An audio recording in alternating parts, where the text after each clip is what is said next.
Alhamdulillah, alhamdulillahilladzi arsala rasulahu bil huda wa dinil haqq liyudhhirahu 'ala ad-dini kullih wa kafaa billahi shahida. Asyhadu an la ilaha illallah wahdahu la syarika lah wa asyhadu anna sayyidana wa nabiyyana Muhammadan abduhu wa rasuluh la nabiyya ba'da. Allahumma fashalli wa sallim وبارك على هذا النبي الكريم محمد وعلى آله وأصحابه وأنصاره وجنوده ومن جاهد في سبيل الله إلى يوم الدين أما بعد فيا أيها المسلمون رحمكم الله أوصي نفسي وإياكم بتقوى الله فقد فاز المتقون يقول ربنا عز وجل في القرآن الكريم وَمَا أُمِرُوا إِلَّا لِيَعْبُدُوا اللَّهَ مُخْلِصِينَ لَهُ الدِّينَ حُنَفَاءَ وَيُقِيمُوا الصَّلَاةَ وَيُؤْتُوا الزَّكَاةَ وَذَلِكَ الدِّينُ الْقَيِّمُ. وقال تعالى يا أيها الذين آمنوا اتقوا الله ولتنظر نفس ما قدمت لغد واتقوا الله إن الله خبير بما تعملون. Ma'asyiral muslimin rahimakumullah, pertama-tama adalah kita bersyukur kepada Allah Subhanahu wa taala atas begitu banyaknya nikmat yang telah Allah berikan kepada kita. Salah satunya adalah nikmat sehat sehingga kita masih bisa melaksanakan sholat Jumat pada siang hari ini. Selanjutnya salawat dan salam semoga terus tercurahkan kepada Nabi kita Nabi Muhammad sallallahu alaihi wasallam serta pada para keluarganya dan juga para sahabatnya dan juga para pengikutnya hingga akhir zaman. Tidak lupa khatib mewasiatkan pada diri sendiri maupun juga pada para jamaah agar terus meningkatkan ketakwaan, karena dengan bekal iman dan takwalah kita dapat meraih kesuksesan dunia dan akhirat. Ma'asyiral muslimin rahimakumullah, bila kita memperhatikan sirah Nabi Muhammad SAW, ternyata Nabi SAW melaksanakan sholat Jumat pertama kali pada saat masa hijrah, masa 1 tahun pertama hijriah. Beliau sholat bersama dengan para sahabat ketika berada di antara Kuba dan Madinah. Jadi ketika setelah membangun Masjid Kuba, masjid yang pertama kali didirikan oleh Rasulullah, lalu beberapa kilometer dari sana lalu dibangunlah didirikanlah sholat Jumat di salah satu lembah atau wadi. Nah, di situ beliau melaksanakan sholat Jumat karena sholat Jumat waktu itu sudah masuk. Nah, sekarang itu tempat itu dijadikan masjid yang bernama Masjid Jumat. Peristiwa hijrah adalah peristiwa pertama yang menjadi patokan awal penanggalan hijriah. Sekarang kita berada di hari Jumat yang juga bertepatan dengan awal penanggalan tahun 2021 Masehi. Dan ini setidaknya kita menyiapkan dua hal penting. Yang pertama adalah perencanaan, karena ini adalah awal tahun, maka sebaiknya kita telah menyiapkan perencanaan dengan sebaik-baiknya untuk tahun ini. Kita telah mengalami tahun 2020 dengan begitu banyak cobaan dan juga rintangan, dan tentunya kita juga masih mulai tahun 2021 ini dengan kondisi yang masih relatif sama, situasi pandemi, tetapi tentu penyikapannya harus jauh lebih bijak. Karena perencanaan yang matanglah, maka suatu kesuksesan bisa diraih. Sebagaimana ketika Nabi Muhammad SAW akan melaksanakan hijrah, beliau menyiapkan segala sesuatunya.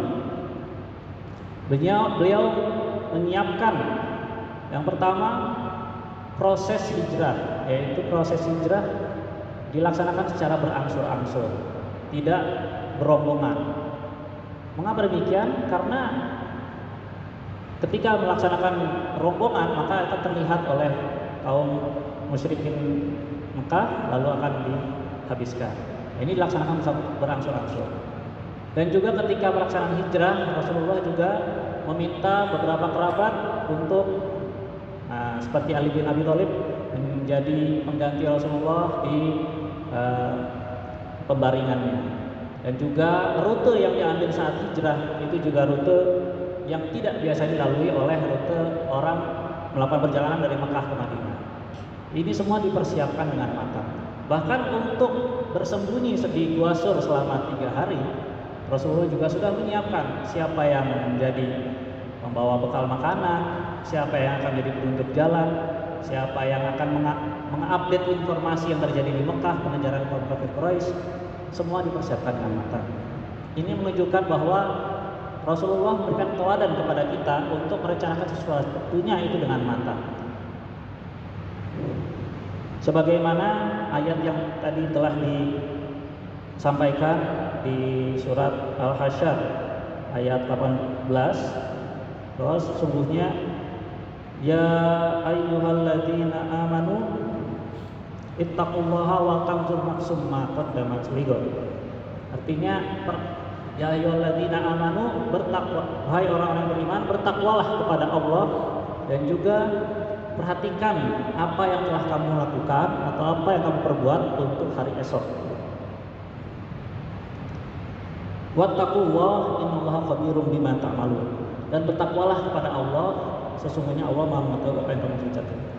Jadi ketika ada kalimat memperhatikan apa yang kita lakukan untuk esok hari ini adalah bisa jadi esok hari kiamat, dan juga besok hari adalah besok masa depan di dunia. Jadi kita persiapkan di tahun 2021 ini, kita persiapkan apa yang harus kita persiapkan untuk mencapai kesuksesan dunia dan akhirat. Pertama, kita bisa optimalisasi ibadah, optimalisasi pekerjaan, dan juga optimalisasi tujuan-tujuan. Jika sebelumnya di akhir tahun 2020 banyak orang yang merencanakan atau membuat resolusi tahun 2021, maka awal tahun ini adalah momen yang tepat untuk merencanakan lebih detail bagaimana cara-cara mencapai kesuksesan tersebut. Karena sebagaimana Ali radhiyallahu anhu berkata bahwasanya kebaikan yang tidak termanage atau terencanakan dengan baik akan kalah dengan kemungkaran yang terorganisir dengan rapi. Yang kedua yang juga penting menghadapi tahun 2021 ini adalah kita harus kembali meluruskan niat kita atas apa yang kita lakukan baik tahun kemarin maupun tahun depan. Kita perbaharui niat kita. Apakah niat kita hanya semata-mata untuk mengejar dunia, atau ada tujuan lain yang lebih mulia daripada itu? Di manakah kita? Akhir kita di mana? Apakah akhir kita harus terbatas di dunia? Apakah di akhirat? Untuk mencapai kesuksesan akhirat, bekalnya kita kumpulkan di dunia, tidak bisa kita kumpulkan di akhirat. Karena inilah dunia tempat ladang amal kita. Nah, dengan niat yang benar, maka itu akan menjadi suatu kelebihan dibandingkan tanpa niat yang benar. Kalau kita perhatikan di surat Al-Bayyinah ayat 5 ada ayat yang berbunyi, "Wa ma umiru illa liya'budullaha mukhlishina lahud-din hunafa'a wa yuqimus sholata wa yutuz zakata wa dzalika dinul qayyimah." Padahal mereka hanya diperintah menyembah Allah dengan ikhlas, mentaatinya semata-mata karena menjalankan agama, dan juga akan melaksanakan sholat dan menunaikan zakat, dan yang demikian itulah agama yang lurus kebenaran. Jadi tujuan hidup kita harus kita perbaharui lagi, bahwa kita diciptakan ikhlas untuk mentaati apa yang diperintahkan oleh Allah Subhanahu wa taala. Begitu pentingnya niat kita dalam setiap amalan kita. Ada salah satu hadis yang diriwayatkan dalam Sunan Ibnu Majah bahwasanya jika kita berniat sholat malam lalu ternyata kita tertidur hingga subuh, maka pahala itu sudah kita dapatkan dan tidurnya dianggap sebagai sedekah dari kita. Man ata firasyahu wa huwa yanwi an yaquma yusalli minal laili fa ghalabathu ainuhu hatta yusbiha kutiba lahu ma nawa. Barang siapa yang naik ke atas ranjangnya sedang ia telah berniat untuk bangun melakukan sholat di malam hari, namun ia tertidur hingga waktu subuh, maka ditulis baginya pahala apa yang ia niatkan, dan tidurnya itu adalah sedekah dari rohnya. Oleh karena itu pada kesempatan kali ini mari kita ikhlaskan niat kita dalam setiap amalan kita yang kita lakukan dalam rangka beribadah dan juga kesyukuran kepada Allah Subhanahu wa taala, sehingga impactnya menjadi luar biasa. Efeknya dalam kerja kita menjadi kualitasnya luar biasa.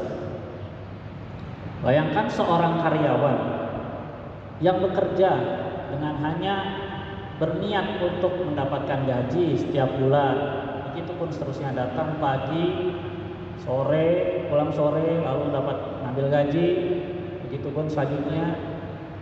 Rutinitas seperti itu biasa. Tapi kalau kita perbarui niat kita bahwa misalnya kita bekerja, ini adalah bagian dari sesuatu yang besar, misalnya sebagai proses, kita adalah proses dari kemajuan peradaban umat manusia, maka impactnya juga berbeda. Seorang guru misalnya, guru ketika mengajar hanya mengajar begitu saja, lalu nanti pulang, lalu nanti ngasih nilai, lalu ngambil gaji, rapotan, terus diulang-ulang seperti itu, seperti biasa, itu tidak akan memberikan efek atau impact kepada kehidupan kita.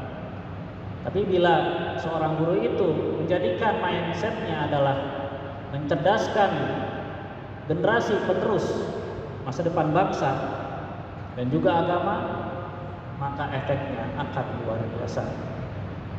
Marilah kita jadikan tugas-tugas kita, pekerjaan kita ini menjadi niat ibadah. Semua diniatkan sebagai ibadah, semua diniatkan dengan hal yang lebih besar, tidak menganggap kecil atau remeh pekerjaan kita, tapi suatu hal yang luar biasa. Maka dengan demikian kualitas pekerjaan kita menjadi 150%, bisa lebih baik daripada pekerjaan yang kita anggap biasa-biasa saja, akan bisa 2 kali lipat. Nah, disinilah kita mari introspeksi dan juga kita niatkan setiap hela nafas kita, setiap pekerjaan kita, amalan-amalan kita hanya untuk Allah Subhanahu wa taala, hanya ikhlas kepada Allah Subhanahu wa taala. Semoga di akhir tahun 2021 nanti kita juga dapat menjadi pribadi yang lebih baik, kita melihat pekerjaan kita lebih baik, lebih efektif, dan juga amalan soleh kita jadikan kita bertambah banyak bekal nanti di hari perhitungan atau yaumul hisab. Amin ya rabbal alamin. Barakallahu li wa lakum fil Qur'anil azim wa nafa'ni wa iyyakum bima fihi minal ayati wa dzikril hakim wa taqabbala minni wa minkum tilawatahu innahu huwal ghafurur rahim.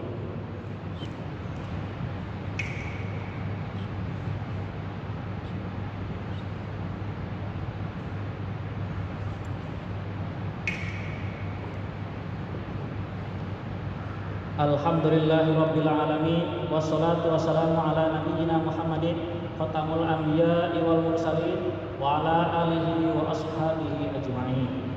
Fa ya ayyuhal muslimun rahimakumullah, fa inni usi nafsi wa iyyakum bi taqwallah wa ta'atihi faqad fazal muttaqun. Yaqulu rabbuna azza wa jalla fil Qur'anil karim, ya ayyuhalladzina amanu taqullaha haqqa tuqatih wala tamutunna illa wa antum muslimun. Innallaha wa malaikatahu yusholluna 'alan nabi ya ayyuhalladzina amanu shollu 'alaihi wa sallimu taslima.